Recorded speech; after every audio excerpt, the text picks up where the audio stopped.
Oh, Jesus. Hey, everybody. Welcome to the SmackDraw Podcast.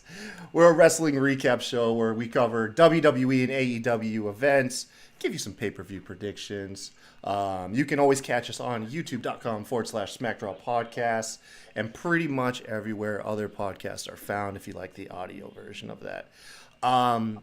We're here. We're officially announcing right now. We're super excited. You can also find us featured at WrestlingNewsWorld.com. It's an incredible wrestling website where you can catch up on all your pro wrestling news and interviews. Sincerely, you guys, Steven, everybody over there, thank you for having us on your program. We're honored to be part of that. Yes, sir. Yeah. My name's Kyle, and if this is your first time joining us, welcome. I'm joined tonight by Mr. Rob Roode himself, and of course, Mr. RN down here in the corner as well. What's up, you guys? What is going on, man? I enjoyed tonight. I enjoyed it. I'm gonna throw it out there right now, every speck of it. Rob can't wait, man. Yeah, we're the guys that are going to be covering Money in the Bank tonight. Hey, but before we get into the show, before we get into it, let's get to know each other a little bit. You guys, so go ahead and tell everybody, what is your favorite fast food chain? Taco Bell for days. You kind of threw one at me, but luckily I know that answer. Taco Bell for days. I got one for you. I got Popeyes. That commercial is fire, and the chicken is fire, bro. What's up? I can't say I've tried the chicken sandwich. I've had Popeyes, and it was way overrated for being they charged me $17 for two people to eat. The chicken sandwiches was not anything what they made it out to be. Definitely not worth people dying over and get shot over. Oh my god. I'm in North Carolina, so I'm going to get shot if I don't say Bojangles. So I'm going to say Bojangles. Ooh, okay. Oh, man. But, yeah, guys. Awesome. Funny story. I have to plug it. I fire random memories. Yeah. Years ago, my mom ordered Little Caesars pizza, and the pizza guy was like, look, I'll give you a pizza for free if you stop and get me some Church's chicken. So we stopped and we bought the guy meal, God. and we traded Church's chicken for a pizza. That's my type of pizza, deal, man. That's a good deal. That is an awesome The little things in life. The little things in life. Before we get into the show, did you guys see that last night UFC is officially the first sport, MMA, to air a show in the States here? Did y'all catch that by any chance? No. Yeah, Jacksonville, man. They threw in a crowdless UFC event right here in Florida, or right in Florida. Man. Yeah. It was pretty good, man. It was brutal. Dang, man, I was really hoping one of you guys would chime in. See, like, I don't follow UFC, yeah, but I couldn't tell you. Whatever. I mean, I keep up with it, but I mean, I don't follow it like religiously. Yeah. Well, let's get into tonight's. Of course, the agenda is Money in the Bank. Let's go ahead and get into recapping and covering. Get into the it. fake stuff. That's around here. Yeah. So the night started out. So for one, let's preface this.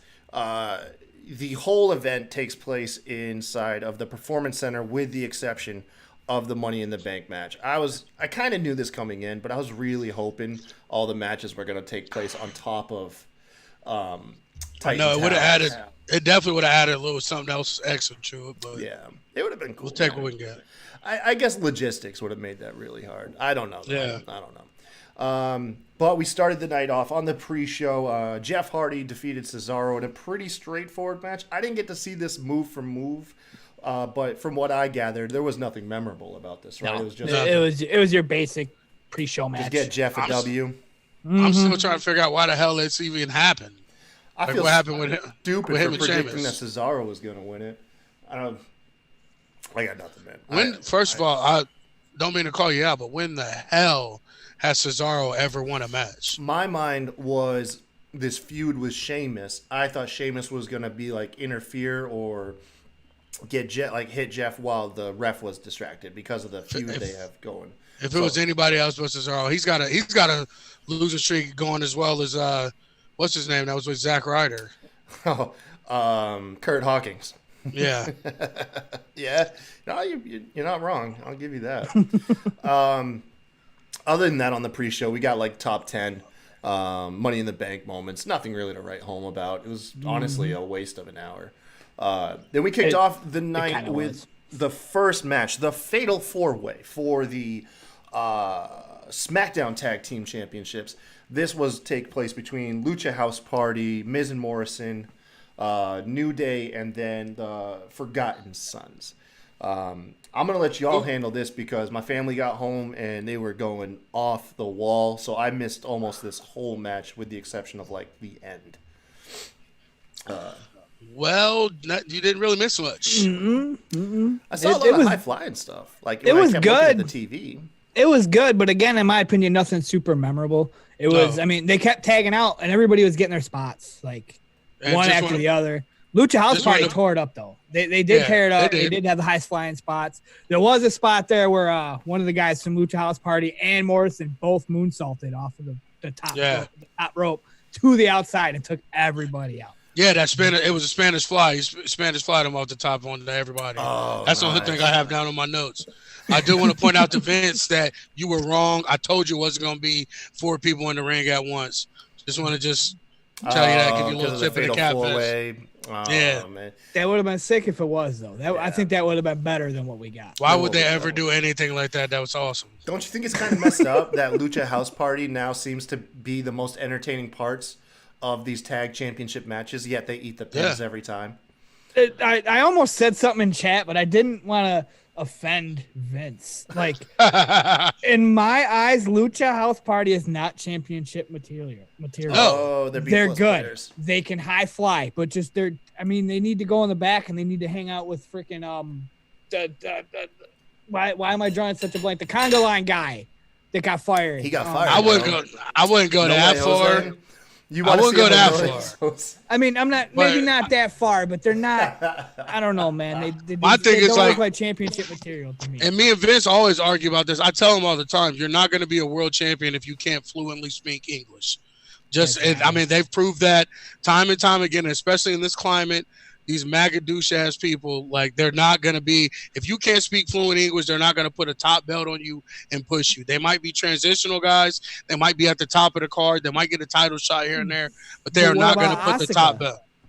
Asuka she have- can't speak English, and she Does got she have the the top best belt? promos ever. If she had the top belt, she had the SmackDown title When? for a while, didn't she? For a while, yeah, but I mean, again, what happens? They always kick her out and put somebody in her place.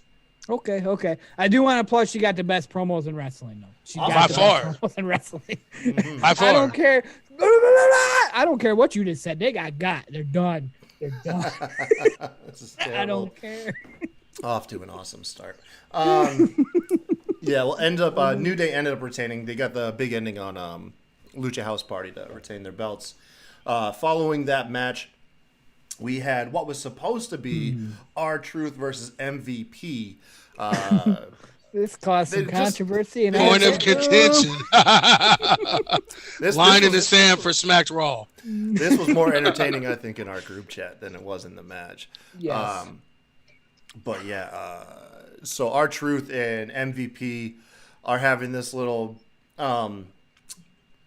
war of words, I guess. R-Truth wants to show MVP how to be a baller. And they just pretty much stall till Bobby Lashley can come out. And he dismisses MVP, takes his spot. And I just want to point one thing out before we get into it.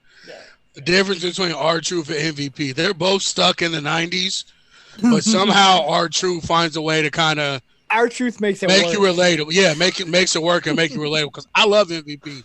I loved MVP back in the day, but he is still stuck in the early to mid 2000s, and that's why exactly it what doesn't. you said in the chat too. When I was Yeah, like, I don't it- like MVP, you're like, he out of touch, which he Yeah, is. that's the thing. Like, he's dope. Don't get me wrong, and I think he'd be a great mouthpiece. But this outdated stuff, even with balling, like, I love Dipset, bro. Most people don't even know what it is. It's the Diplomats with Cameron. That's where he got balling from Jim Jones. I got these birds tatted on me for Dipset, but that shit's over, bro. That was literally 2005, 2006. Nobody's doing ball. They don't even do it at the Giants games anymore. That's my team. They used to do it every time we scored a touchdown. They don't even do it there anymore. He needs to pick something else, bro. He comes out in the Black Panther get up though, man. It's actually the Killmonger, but The I won't hold Killmonger, it against whatever, you. man. Come on now. You don't think MVP's vibe is supposed to be dad trying to be cool? Because that's exactly what I get from him. I don't think that's what. on purpose. Maybe not. No, on I think it. purpose. No, I think it is. I do no. Believe it or not, I do believe that. I think that is why he probably pops the boys in the back, but then it doesn't come across on Yeah. camera. You know what I'm saying? I mean, you got Vince. Either Good way, shit. yeah. Let's go Lashley ended up squashing MVP, and then pretty much turned our group Nice. chat It's upside Squash down. Truth. All of us Yeah. are Right. arguing whether or not that was a win for MVP or not. Or Lashley. Leave it down in the comments. If your crew has predictions and gets points This for totally each counts prediction, as a point would this for have been MVP, thrown right? out? No, this does not, bro. That Oh, no. that's like it does. that's like the Ravens voting for the Ravens to win the Super Bowl, and they didn't even make it to the Super Bowl. Like that doesn't make any sense. Like he didn't even. Anyways, I mean- going on. That's like putting the Lions against the Jaguars, and you pick a team, but then the Pats come in instead. Like Exactly. Like, what are you talking about? They didn't even play. you would have picked the Pats. Like, come on, man. But back to the match though. Like, this is the type of Lashley stuff I want to see. Like, Lashley has potential to be a top guy if they actually stop with the BS, with the funny stuff and all that. He sucks on the damn mic. He don't need to be on the mic. Put him out there, let him just steamroll people. Like, and he's got way better moves and way more athleticism than Braun Strowman's whack ass. Put him out there, let him do his thing like this, and keep it moving. Hey man, I'll give you that. So is Lashley? Is he just not doing the Dominator anymore? It's just a spear. I don't think he should do either one, but I haven't seen the dominant. Well, he did do it a couple weeks ago, I thought, didn't he? Yeah, but obviously, like 90% of his matches are won with the spear instead of the Yeah. Dominator. I like his spear more than anybody that's doing it right now. I could say that. Yeah, I mean, the spear is definitely a big guy's move. You know, Yeah. it's all about that kinetic energy. You know, And that force. flip that he does after he hits it. I mean, it doesn't matter how big the person is. He gets that flip off. It's smooth, man. It's smooth. It is. But yeah, obviously Lashley just squashed our truth, Right. which leads to an awesome segment later in the evening. Bayley has her championship match against Tamina up next. Bayley is joined by Sasha Banks. And this match was it was okay. It was okay, Rob. It was better than I thought it was going I'm to not be. I booing can't the say match. that. I'm booing something I'll get to when we get there. But Bayley ends up working over Tamina's knee. That's kind of the story. You got to take the big person's legs out, chop them down. At one That point, was a dope move that she caught when she went for the super kick and Bayley caught it and turned it into like a she D-bar. flipped it in like the leg hold. I Yeah. do got to give props to Corey Graves because Bayley hooked the bad leg, and Michael Cole's like, "Oh, she hooked the bad leg," and blah blah blah, and that's a good thing. Make her hook the hurt leg. And I personally right away thought no, and then Corey Graves popped in. He's like, "No, you hooked the good leg, so she's got to use the bad leg to kick out." That's awesome. Hey, It's one of them little moments because I usually don't pay attention to comedy. Psychology, I really man. don't. Right. But that one Davidico moment, I'm just like, popped up no. in our chat. He said, "All right, how do you pronounce your online name? Cytec? Cytec. Cytec." He said, "All right, Cytec, I'm here." Nah, that's Appreciate it, Vinny Code. At one point in the match, Bayley has Tamina laid out on the ring apron, and she goes to get a bottle of water. She throws the water in Tamina's face. Wrong move. That fires up Tamina. She starts throwing Bayley all over the place. She throws her over the commentary table, I believe. Eventually, the match gets back into the ring. The finish is actually pretty cool. I like this, although it be a little sloppy. Tamina goes for a splash, and Bayley gets her legs up. But remembering what happened last time, Tamina came down and caught the legs, tossed Bayley up for a super kick into a Samoan drop. Sasha Banks at that point makes it look like she's going to get Bayley DQ'd, interfering. But this allowed for a distraction, and Bayley gets a roll-up on Tamina to retain the title. It was all right. It was all right. I'm not mad at it, and I think that I like that they kind of still left Tamina looking strong. How they've been building her up the last couple weeks, and I just want to say Bayley looks like she's going to school to be a nurse. She drives a Nissan Maxima. She has a son named Jaden, and she definitely wants to see the manager, and I'm here for it. She needs to cut one side of her hair and it'd be perfect. Matt Rambo says, "Happy Mother's Day, Jessica." That's actually, he's talking to my wife. Oh, Matt, that's kind of you. I don't know if she's in the chat, though, man. I might be a little biased because my heart was left broken at WrestleMania due to Sasha Banks interfering because Bayley was about to lose. Yet again tonight, Bayley was about to lose, and here you go, Sasha Banks interfering again. Bayley, if Sasha Banks wasn't at ringside, you wouldn't own that title anymore. Yeah, man. Change my mind. That's Fine. that's You where don't deserve the title no I more. love the slow burn between Bailey and Sasha, Yeah. although it is kind of ruined because it's a story we've seen what feels like 1,000 times, the cracks between them. But at least with this time, they're not rushing it. They are No. letting it burn slowly, ignoring it some weeks, and then having something happen, kind of like what happened hope- with the Shield. The Shield Yeah. would have like show a crack one week and then go almost a whole month unified, but you'd still remember that moment later on. I just hope this time they don't keep doing this Sasha turning. Like this time, you got Bailey propped up as a heel. She's doing awesome. It's the best work she's done. Let her be the one that turns and catches Sasha before she can catch her. I don't even care if you make it I agree. a heel versus heel thing, but I just agree. make sure that it's Bailey turning or getting a turn start this time and not Sasha. At first, I was all about Bailey turning, and but at first she also didn't pull it off. She wasn't very Yeah, good. She was she wasn't. struggling to be a heel, but now she's definitely found it. And like you said, exactly, let her catch it before Sasha flips, because they're making it seem Right. Sasha's gonna flip. Sasha's giving her Right. that look. She even gave her that look tonight. Let Bailey flip first. That's an excellent. Right. I like the way you look at that for sure. Yeah. Davini Code, I completely agree with you. He says this match showed some of Bailey and Sasha's best heel work, and he says that he never imagined Bailey working so good as a heel. I honestly agree, man. You tell me a year ago or so that Bailey would be like a legitimate heel and draw heat, I would be like, nah, no way. It'd be Right, like go right, away right. heat is what I would She was think. definitely Yeah. struggling at first, but she definitely found it. Yeah. This kind of goes back to one of our conversations we had on SmackDown. How you were saying how good Bailey is and how eventually down the line she'll probably be something else with the company. And like to me, her progression from being this white meat babyface for 5-6 years to making a transition to an actual heel, like to me is showing out of the 4 horsewomen that she's going to be the one to me that carries the torch for for going forward. Like she's going to be the one that you can plug and play anywhere you need her to be. Yeah, I could see that. I could definitely see it because she plays both roles so well. Like Sasha Right. Banks plays heel and face, but Sasha Banks is never the greatest face. And you can say No. that about Charlotte too. She can play both. Same. And then even now, Becky Lynch could never be like a pure baby face either. She has to be a kind of a tweener, and then eventually, I bet she'll be a decent heel. So yeah, Bailey can do is going to be a. You could do more with her. Seth Rollins has a promo backstage. He reminds us him being champion is for the greater good. What about the greater good? And following that is the Braun versus Bray Wyatt match. Okay, so I know this is going to divide some people.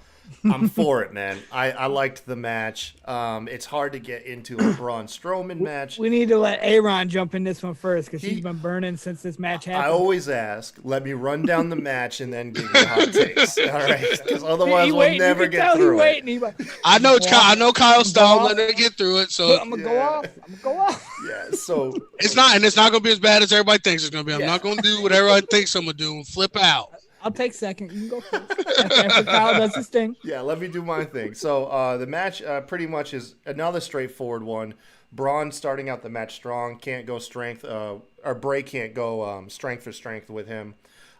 Eventually, though, Bray Wyatt does get the upper hand after Braun does his little freaking locomotive train shtick and ends up Worst tossing move in himself. wrestling. Yeah, tossing himself over the announce table. Apparently, we have fans back in the audience, but it's actually just Bray Wyatt's Firefly Funhouse puppets. Huskus is in the audience. Bray So gets good. control. He gets Strowman back in the ring, hits him with his sister Abigail. Strowman kicks out at 2, surprisingly. Braun does mount his comeback until, however, Bray knocks him out of the ring, and this is where I had fun with it. Braun emerges with the black sheep mask, which Rob, I know, has got to catch you out of left field. I do know a little bit. I do know a little bit simply from promos leading up to this match. There you go. At least Yeah. we told the I know. story. Yes. Because it I do know appear- what the Wyatt family was about. Yeah. Again, I was on the outside in, so I know the Wyatts were huge. I'm here for the history. If you need anything, let me know. So Bray is overjoyed. He's welcoming Braun back. They do some crucifix poses in the ring, like they're gonna unify. They're hugging. Bray is damn near crying. He's so happy. All the Firefly Funhouse puppets are cheering. It's a very joyous family reunion. Until, however, it's all a ruse. Braun pulls off the mask. He stomps it. He delivers a power slam and pins Bray Wyatt 1, 2, 3. After the match, as Braun is leaving, you have a shot of Bray laying there motionless, and you start getting flashes of the Fiend, which I thought was a very nice, subtle cinematic touch. It lets you know that this is officially Braun has crossed that line, and Bray Wyatt and the Fiend is going to be out for revenge, and I'm for that, and that's why I'm going to give the match 2 thumbs up, because it did exactly what it was supposed to do on the storytelling side of things. Was it a little cringy at times? Yes. Was the wrestling that good? Not really. But you come through with a good story. You please me. RN, go ahead and throw Braun in the dumpster like Kalisto did.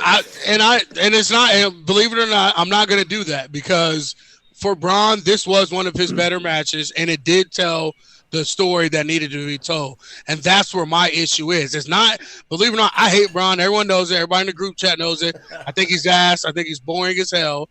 But for the story that they told, they got it done. And mostly it was on the back of Bray, which it always is. My issue is with this whole shit happening to begin with at all. These are your top 2 guys on SmackDown.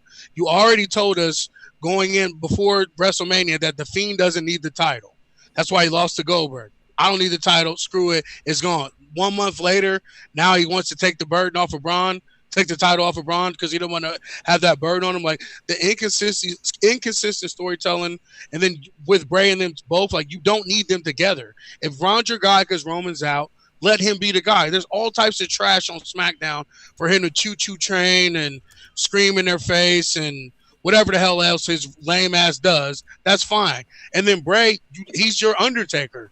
He doesn't need to be the title. You can have him praying on Daniel Bryan, anybody, any of those guys, even Drew Gulak. Give Gulak a chance to step up and then get Bray some wins.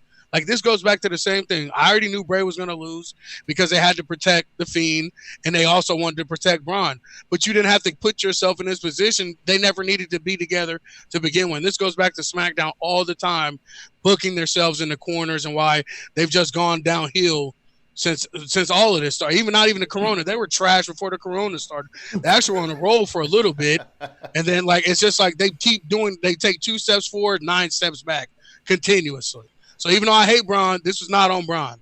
This is all booking and behind the scenes stuff for me. Why this doesn't work for me, it's just like I don't get it. You feel better, bro? Yeah, I do. Fair point. Okay. No, that's that therapy rant right there. Therapeutic, man. Therapeutic. Rob, Let's see what'd if you I think, can man? What'd you following that. Those who know me know I don't, when it comes to WWE, I don't care too much about storytelling because it's all over the place. I don't really care. AEW, I care all about the storytelling. I notice when they're inconsistent. But WWE, Bray losing, cool.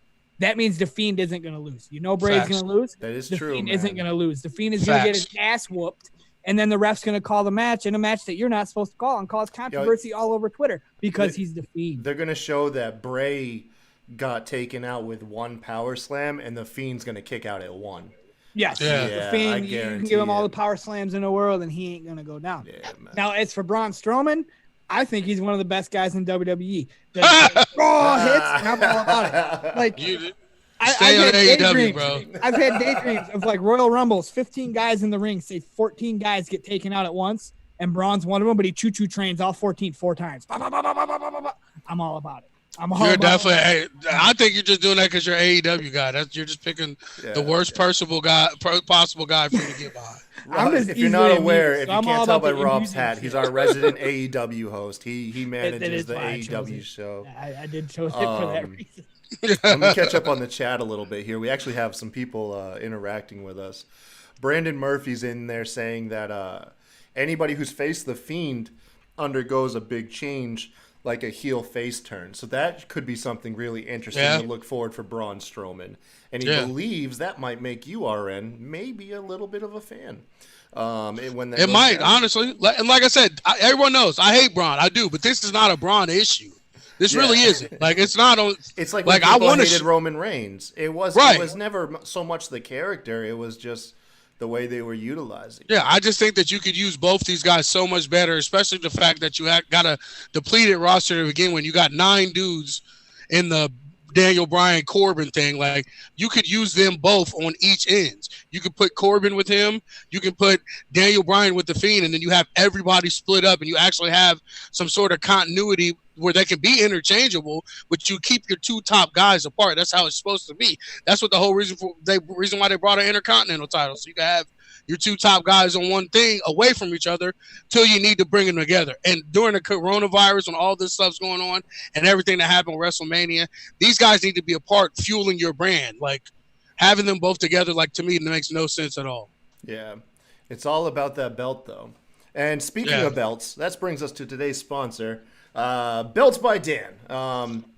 Belts by Dan offers fully custom championship title belts identical to the quality of those used on television by major boxing, MMA, and pro wrestling companies. They also offer accessories for owners of existing belts. So say your championship belt, if Jay was on the show, this would be great. And one of the snaps has come off or part of the strap is dingy. You can even go there and get the accessories to help, fix your existing wrestling titles. They also offer resale of already completed belts targeted to high-end collectors. So go ahead, take a look. Feel free to ask any questions you might have. You can always reach out to Belts by Dan on Facebook at Belts by Dan or on Twitter at Belts by Dan. And you can even email them directly at beltsfandan@gmail.com. Thank you, Belts by Dan. Make sure when you go over there, if you do get a belt, let them know the SmackDrop podcast sent you. Be greatly appreciated. What do we have up next? Oh, shoot, man. Up next, we had the match of the night. Seth Rollins taking on Drew McIntyre. I completely slept on this match. I thought this was going to be a filler match. These guys tore the house down.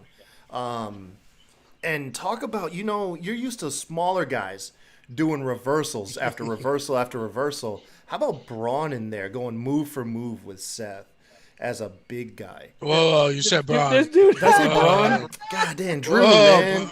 Braun ain't got reversing done talking nothing. about Braun for a half hour. Give me a break, you guys. But yeah, man. So we had Seth Rollins taking on Drew McIntyre for the Greater Good belt. So the match starts off. Drew starts strong. Rollins ends up working over the knee, kind of like what we saw in the Nia Jax or the Tamina match earlier in the night. What we have going on here. Drew is able to kick out at 1 to a super kick and frog splash, both back-to-back kicking out at 1. It's nice that they are billing Drew as like an actual beast instead of like just the whole he's a champion and he has to fight from below the whole time. Like, no, he is a beast, and no matter whoever gets in there, they're gonna have their work cut out for him at all times. At one point, though, they had Drew was stuck in the Tree of Woe with just one knee, and that looked legitimately painful. Like, he looked like he was getting worked in that. I'm glad that's the type of move, one of the moves he used to do on the indie scene when he left. I'm glad they finally got to bring that in and show that move off. Yeah, Brandon's here in the chat making fun of me. Braun, yeah, I know, Brandon. I'm sorry. Okay, stop. Get him, right. Boo. Get him, Boo. Yeah. While Drew's in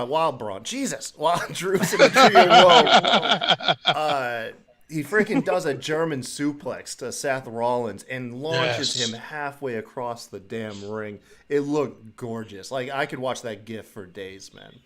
And then the ending came down to a extremely awesome sequence of counters. Seth Rollins, well, also before we got to the ending, Seth Rollins actually lands the stomp, which is one of the most protected moves in the business, and Drew manages to kick out at 2. Once we get to the ending sequence, we see Rollins go for a stomp. It gets countered into a Glasgow kiss. That has Seth rebound into a super kick, which causes Drew to rebound into a Claymore. It was freaking gorgeous. I'm not going to lie. And then Drew ends up pinning Seth Rollins. The shocking part of all of this is after the match is over, Drew, in true babyface fashion, offers his hand to Seth out of respect. And you can hear him audibly. This is kind of one of the nice things about having no audience is it makes for good dialogue. And Drew ends up telling Seth, like, hey, man, if you're going to be a leader, go ahead and shake my hand. Seth, bewildered, doesn't know what to do. He shakes Drew's hand, and that's that. And you don't really see that between heels and faces. Yeah. Only two faces will give a handshake after a match. So I thought that was pretty interesting. What'd you guys think of the match? I thought it was amazing. Yeah. I thought it was good. I mean, like Absolutely. you said, they went blow for blow, and that's really all you can say about it. They couldn't have booked it better. They couldn't have made it better. That's about all I can say. It was absolutely amazing. Start to finish. This is the Drew that I saw on the independent scene and all those different promotions in England and Evolve, even in NXT to somewhat. This is the type of Drew where he can have a 5-star match every time out. Doesn't matter how big he is. He's not your average big man.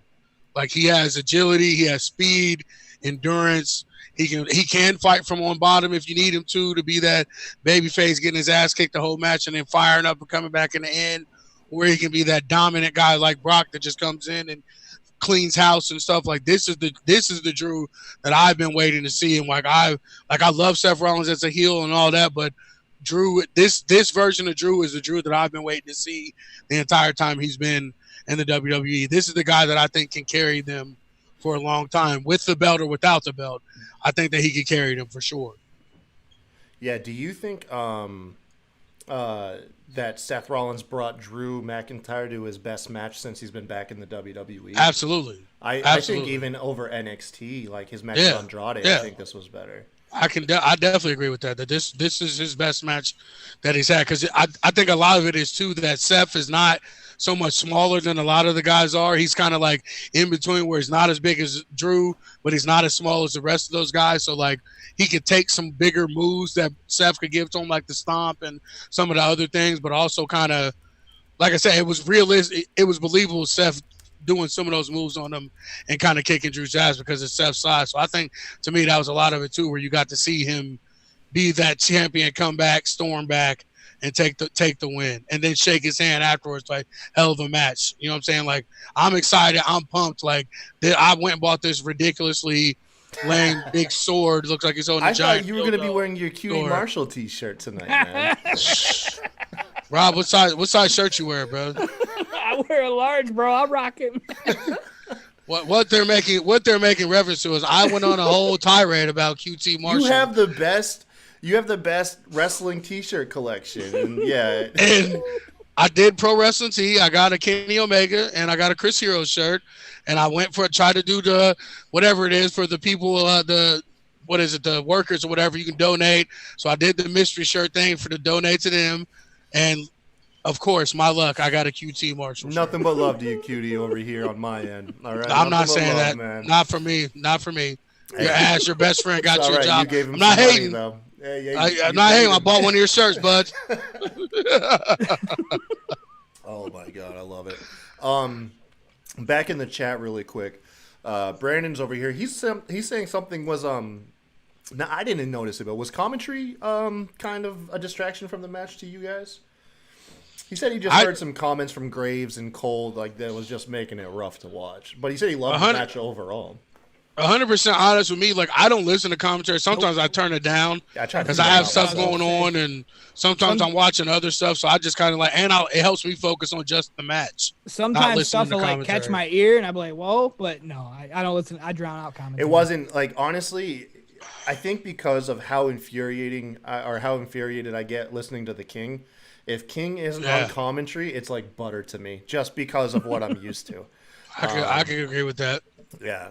Let's go on. Let's move on to the next one. Oh, actually, before we go on, I'm going to quote our one of our other SmackDown hosts, Sebastian. He said that this was a fantastic match, and he even brought up this is where Seth is so valuable. You guys make sure to tune in on Fridays because Sebastian on our show has a steel trap for wrestling history. Yes, he does. And he says that Seth Rollins actually has a track history of putting on incredible matches at Money in the Bank. He references Seth Rollins' match against Roman Reigns a few years ago. He had a match against AJ Styles last year. And he said he even pulled the best match out of Elias at a Money in the Bank. So he says Seth Rollins always shows up at Money in the Bank, which I didn't know, man. He is the Monday Night Messiah. Like, as much as a gimmick as that is, it's the truth. Like, he has been the one person, the one constant on Raw, holding them up making them worth watching. The Gauntlet match, the Monday Night Messiah stuff, finally beating Brock. Like, as much shit as people want to give him, and he was a terrible babyface, we can all agree on that. But when it comes to in that ring, I mean, it speaks for itself. Second to none, really, on Raw. Oh man, yeah, absolutely. I'm sorry, Vince and Brandon here are both in our chat, and they just came up with a wonderful idea that we need a call-in line for our shows. Oh, that would be so as dope. our viewership goes up, we'll have a section of our show where viewers can call in. That'd be cool. I actually would really like that. I'm all about that, man. So we just got to get some more viewers live, and we'll work out the technical side of that. I'm all about that, and so does Vince apparently. After what was next? R-Truth is backstage. He was beat so bad he thought he won. In Truth Mind, he beat MVP, which, like I said, counts as a point for me and Vince. MVP won, okay? But not, you just said MVP Truth went in the beat back MVP. and got his toenails painted. All right, he didn't win nothing. Nothing. Truth says he needs his baby back. This is where this is all going. He reminisces over a photo of him in the 24/7 title. To be fair, when he said I missed something, European I-95 South 7-Eleven. That's the best thing. I love it, man.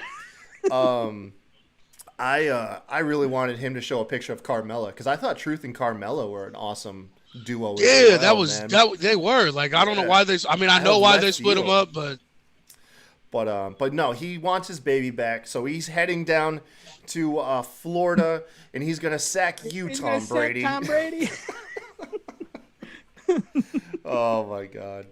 Oh man. I'm gonna be honest. Like, everybody knows that I think Vince even hit me with the I'm the Jim Cornette of Smacked Raw. Like, I'm not normally into the comedy shit, but I don't know what it is about R-Truth. Like, he gets to me. He does. Like, and we already know I've had my talk about the shucking and jiving for you white people. No offense, but it's just something about R-Truth. Like, I'm here for whatever he says, whatever he does, whatever he's about. Like, I don't know why, but I'm 100% in on R-Truth.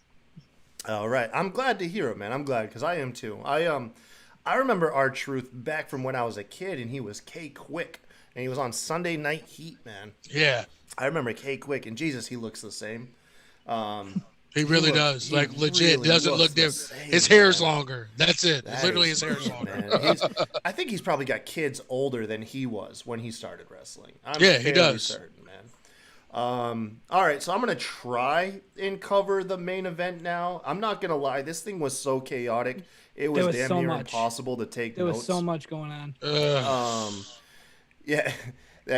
Before we move on, though, Davini Code, he chimed in. He said, "Yeah, Truth literally broke Lesnar's composure." Did you know that was a bet? That was an actual bet. Davini Code. Truth bet Paul Heyman that he could make Lesnar like shoot laugh, and I mean, there's no one better in the business, man, to make you laugh. So. Right. But yeah, so I'm gonna this. Forgive me if this is a mess. This was just really This match was a mess. In a good way. in a good way. In a terrible way. I'm gonna bleep out RN. Y'all want me to just go? Y'all want me to just black out my spot for a minute and let y'all gush over this? No, I stop. just put my come hand back. over you. We're okay. We got Stop. It's all good. So for one, I love the as they were introducing the competitors, the women were being introduced and just walking onto frame in front of the elevator, and the men were just walking onto frame in the gym or weight room. And honestly, by like the third person, it felt just like an SNL sketch to me. Yeah. Like it was such an SNL vibe. Like, but it was a legit match about to start, man. But I'm glad because that was kind of like a prelude to what we would expect, which is this was straight up a comedy match. And once I realized that, I had a blast. Before the match began, two things to note. Go back and watch Otis's banter as he walks in and faces off with AJ Styles. It's hilarious. And then Asuka, before the match even begins, she's hiding on top of a balcony and jumps onto all the competitors. Some highlights from in here. AJ Styles getting stuck under weights that Otis puts on his chest. Brother That What's was even- funny. What's even worse is like I don't pay attention to things like that, but it wasn't close enough. You could tell he wasn't stuck. There was a gap. Yeah, that and much. it was like 125 pounds. Right. I'm like, man, no, dude, Brandon come says on, I the can't men even started on kayfabe the this. third floor. That's unfair advantage. Is that where the weight room is? It's on the third floor? Shit, hell I if guess know. that makes sense. I I don't guess know. so. Oh, Vince is coming after them for knowing that information. Yeah, Jesus. Some other highlights: Brother Love in the bathroom confronting Rey Mysterio. That was awesome. I thought Dana Brooke won like a special Money in the Bank. Yeah, I thought it was like that full of I thought it was cash. like a bonus one. I'm like, oh shit, let's go, Dana, Look at cash that that. money, girl. But no, it ends up being like one of those dumb angles. Like Stephanie corrects her, like this is the wasn't dumb at all. boardroom. This is the That was boardroom. What are amazing. you doing? and then she makes fun of Nia Jax. She's laid out, says that she's drooling. I was like, oh, that's mean. You guys don't bully Nia. Trust me, she gets bullied enough as it is. Because she can't wrestle. That's what I'm talking You about. can't wrestle. I'm assuming this was supposed to be Doink, the clown. It looked like I can't even think of his damn name. I don't know. God, It was. it looked like Shane McMahon in makeup. Honestly, Oh my god, I'll go back and watch that. If that is Shane I McMahon swear. in makeup, that's gonna be. I swear they hilarious. look like Shane to me. Best clown in the world. AJ Right. Styles walks into a room and uncovers a casket, and then has flashbacks to the Boneyard match. I thought that was actually a cool touch. Yeah, I did pop on that one. Yeah. That was one part of the match I was in on. The men and the women ended up confronting each other, essentially in front of catering, where Paul Heyman is just trying to enjoy a sandwich, and then of course a food fight has to break out. And amidst all the chaos, Shayna Baszler ends up choking out Rey Mysterio, who then gets crushed between Nia Jax and Otis running into What each is other. WWE's obsession with food fights? Like, let Animal House die, bro. Like, Look, man. it's Yeah, always, they yeah, always man. have to have a 70s food fight, booking man. The fact that stuff, Heyman okay? got hit in the face with a plate full of rice. Yo, Listen, Paul give Heyman's me my tennis, expression. give me my polyester suit Was and it- my tennis racket, because I'm Who got full put through the Cornette on picture of that. Carmella holding the first Money in the Bank? Dana Was that Brooke. Dana Brooke? Whack ass Dana Brooke. Yeah. That that should have bummed me been out, Carmella. man. That Come on, bummed you me missed out. an angle there. Carmella stuck out of the Carmella got Carmella put picture, through the table. The table. put through She the got table. She killed. got powerbombed. which is cool, but I just felt that it should have been Carmella pop through the Carmella. Yeah. points there. I mean, you got comedy going on right now. The There's a best little more part of all of comedy. this had to be AJ Styles and Daniel Bryan fighting in Vince McMahon's office while he sat there. And they I did pop for this. What's Yeah. I was looking down and I looked up and I saw the T-Rex on the wall. I'm like, I'm oh like, my oh, god. this Yeah, is Vince's like that. office. Like, that threw me off like a month. Like, why does he got the Jurassic Park? You didn't know that that's what's T-Rex. in Vince's office? Yes. No, I mean, the- I never really like paid attention to it. Like, why does he have to do Vince, that was that's like a power gift from move Triple right H there, for dude. like his anniversary or something. Yeah, Shit man. like that. That's fucking Like, dope. it's one of yo. his most prized It is, possessions dude. in the So whole good. wide world. That's why I was like, oh my god, there's the T-Rex. I know where they're at. But I love that when AJ Styles and Daniel Bryan realize that they're fighting in the presence of Vince, they completely tuck their tails between their legs. They become Right. apologetic. They Who said it shaking. in the chat? Vince- it was like Vince that's what kicks happens him when out brothers are and- fighting and they wake up dead. Yeah, before Right. they exit the room, Styles references the chairs, and they go back into the room to fix the chairs before they leave. And then Vince And then McMahon, Vince of course, has puts to on practice hand social sanitizer. distancing, breaks out the hand sanitizer. It goes back to writing in his diary, I assume. I don't know what that was. I expected to hear like a voiceover of Vince, like "Dear Diary." Is it These just me, or does he assholes look just busted like into my office? It's so he looks good. like a White Walker? Like, he looks like He's he's up there in age, man, and that dude works. He works, man. Yeah. He works a lot, bro. Oh man, the fight. They start fighting again outside the office. After a little comedic banter between the two of who was more scared than the other one, which I thought was a nice touch. We finally get to the rooftop, and I thought we were gonna get like a legit, full-length Money in the Bank ladder match following this on both sides. Given because by this point it's only like 9:15 Eastern time. And but no, both sides were fairly short. Asuka, Nia Jax, Lacey Evans, and then Shayna Baszler eventually. They're fighting in the ring. After a short scuffle, this doesn't really have that many false finishes. You find Asuka and Baron Corbin on the ladder. This part confused me. Yeah, I didn't get it at all. Corbin's trying to tell Asuka to not grab the briefcase. Why? You have a briefcase per person. You both have a free shot to pull down. I think that they flipped it and messed up, and it was supposed to be she was going to grab for the men's. That's the only explanation I could come for, like, what that even meant was she was supposed to go for the men's one, and he was, like, supposed to stop her, like, no, grab your own. That was mine. And, like, but, yeah, it made no sense whatsoever. So that's the only explanation I can come up with. Yeah, man. And then, but Asuka ends up hitting Corbin down. She ends up pulling down the briefcase. Asuka is now your 2020 Women's Money in the Bank winner, and now it's the men's turn. You have Baron Corbin, Rey Mysterio, Aleister Black, AJ Styles fighting. Corbin ends up tossing Rey and Aleister Black off the roof back to back, so they're dead. I got it. I have to give a shout out to Halloween Havoc 1995, which is the pay-per-view that sucked me into wrestling. When Hulk Hogan and the Giant had a monster truck battle on top of Cobo Hall in Detroit, and it was in my face, previewed for like a month on the preview channel back in the day, the channel that scrolled. And I told my mom, I was like, "Can we order that?" She goes, "Your uncle does." I was thinking does about the that wrestling the stuff. other day too.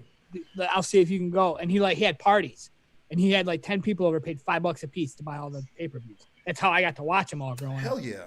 But That's what's the up, Giant man. got thrown off the top of Cobo Hall.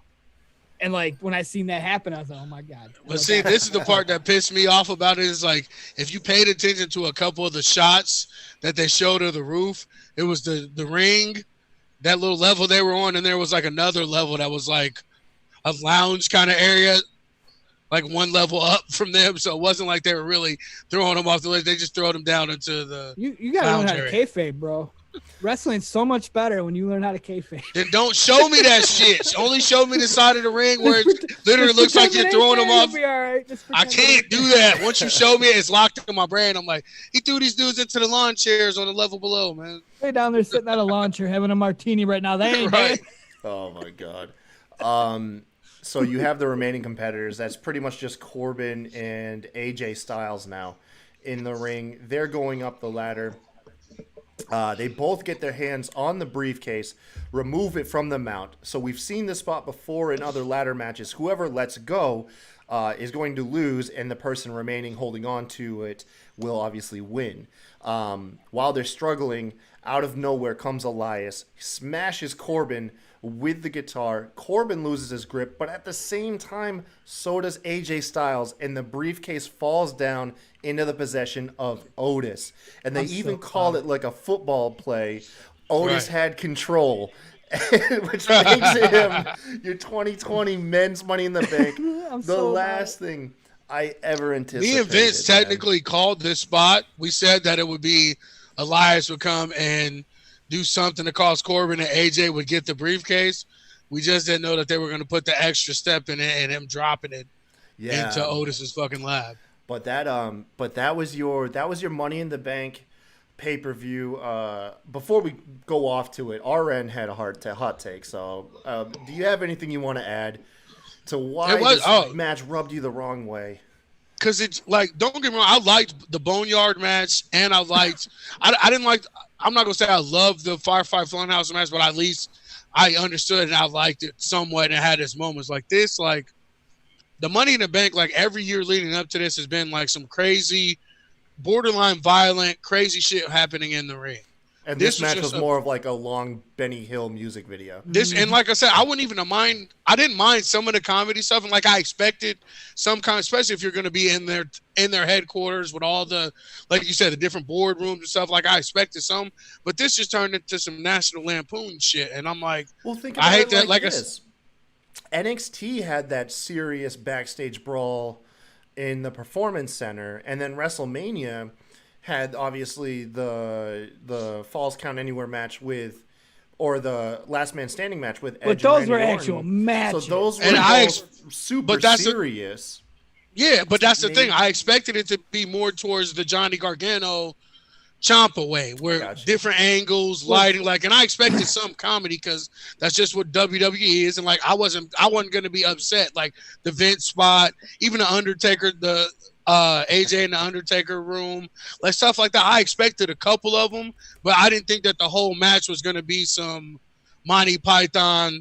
You know what I'm saying? Like, I didn't think it was going to be that. But that type of shit. What's funny is I'm the opposite. I didn't like the Boneyard match, and I didn't like the Funhouse match. I didn't like either of them at all. That's but just tonight was AEW, absolutely bro. amazing. Because tonight was a little more realistic. It might have been comical, but yeah, they can go and they can fight in a building. But like the Boneyard match, come on, man. Like, it's so fake. Like, Oh man. but tonight was absolutely amazing. divided. It See, I should have liked been all more 3 of serious. them. I will give you that one.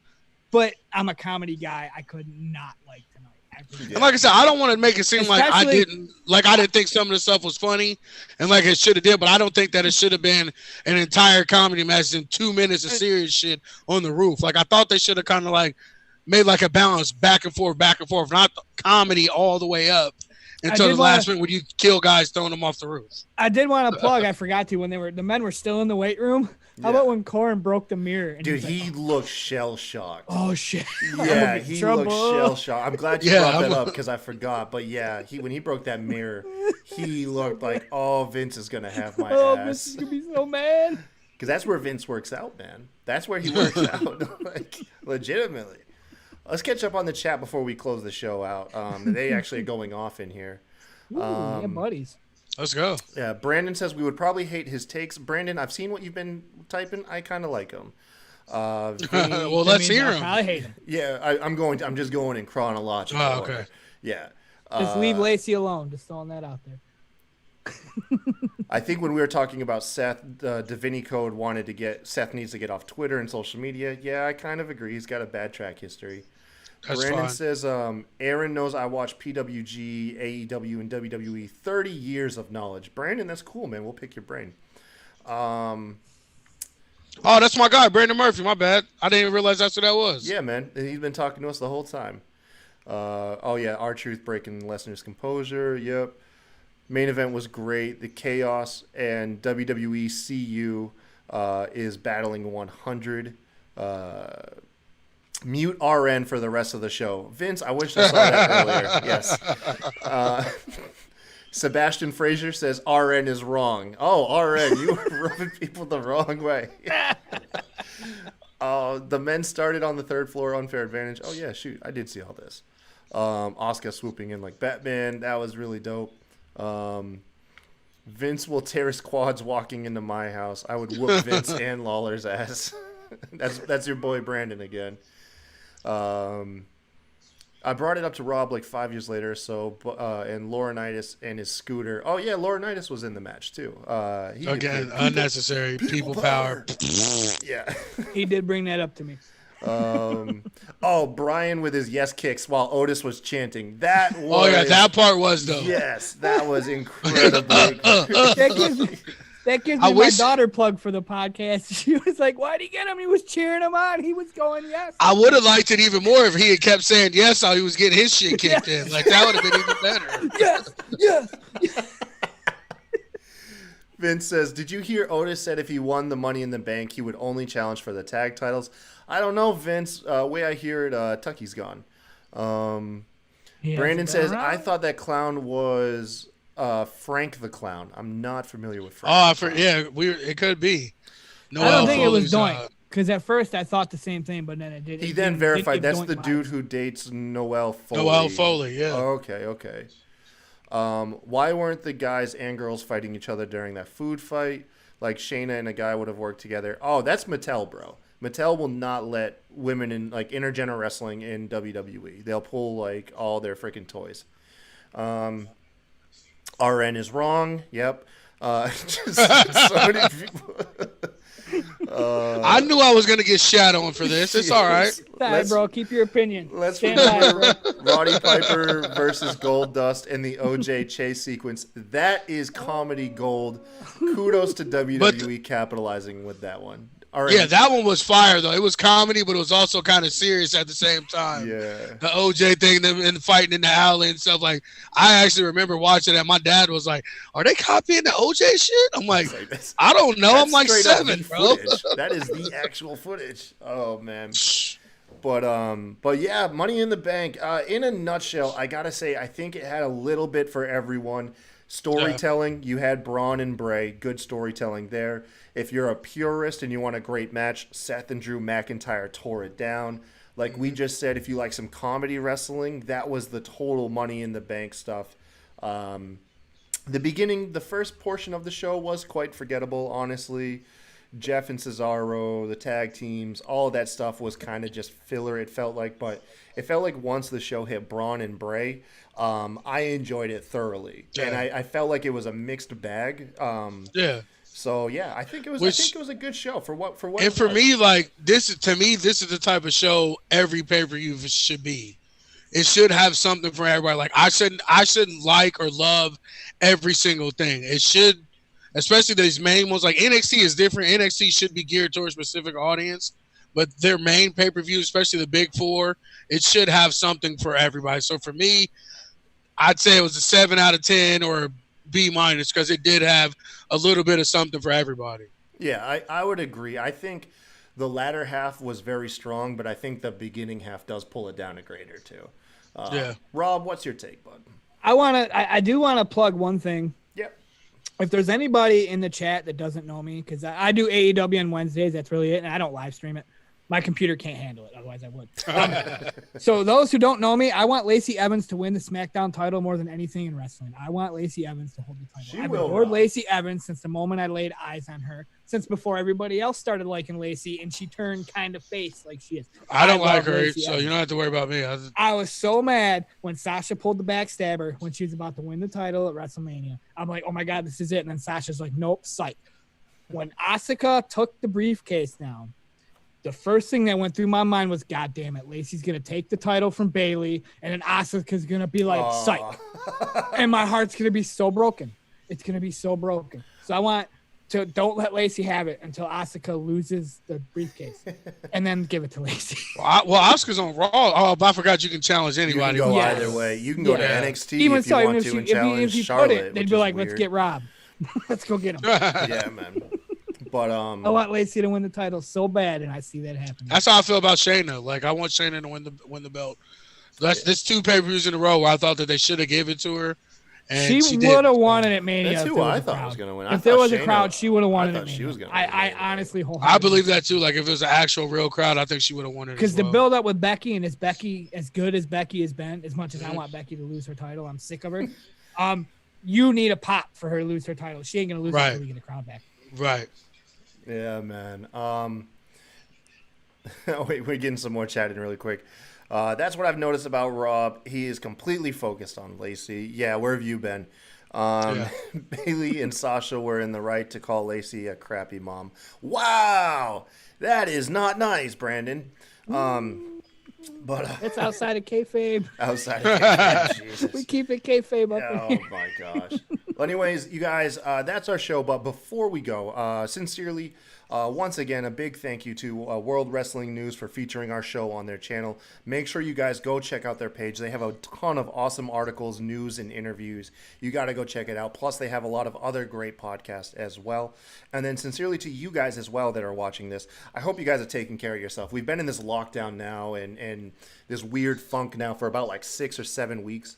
So if you guys are finding entertainment out there, hang on to it. We're all going to get through this together. Take care of yourself. And of course, if you're having trouble, don't be afraid to reach out for help. You'd be surprised how many people would be willing to help you. With that being said, thank you guys for joining us. Myself, Rob, RN, thank you guys for being on the show tonight. And for everybody else, we'll catch you on the next episode of the Smack Draw Podcast. Have a good one, guys.